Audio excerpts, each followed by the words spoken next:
नमस्कार,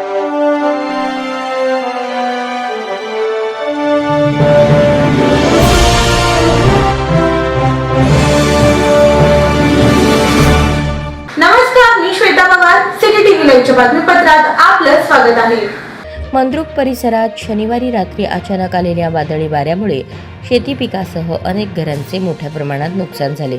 रात्री 8च्या सुमारास पाऊस, गारपीट आणि प्रचंड वेगाच्या वाऱ्यामुळे नागरिकांची मोठी धावपळ उडाली.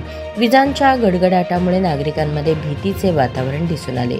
मंद्रुपमधील बादशाहभाई शेख यांच्या शेतातील बैलावर वीज कोसळल्याने बैलाचा मृत्यू झाला. अनेक घरांवरील पत्रे उडून गेले असून काही ठिकाणी पत्र्याचा शेडही हवेत उडल्याचे प्रकार घडले. अचानक आलेल्या या नैसर्गिक संकटामुळे व्यापारी, शेतकरी आणि सर्वसामान्य नागरिकांचे मोठे नुकसान झाल्याचे सांगण्यात येत आहे. दरम्यान महावितरणच्या वीज वाहिन्यांनाही मोठा फटका बसला आहे. काही भाग अंधारात गेले असून नागरिकांना गैरसोयीचा सामना करावा लागला.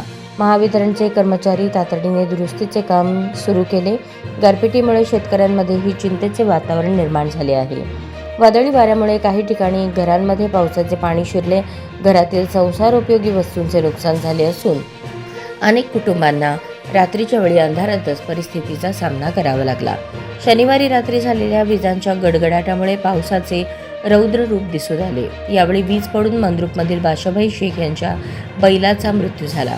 शनिवारी दिवसभरात शेतीची मशागत करून शेतात बैल बांधले होते. रात्री वीज पडल्याने बैलाचा मृत्यू झाल्याने हळहळ व्यक्त करण्यात येत आहे.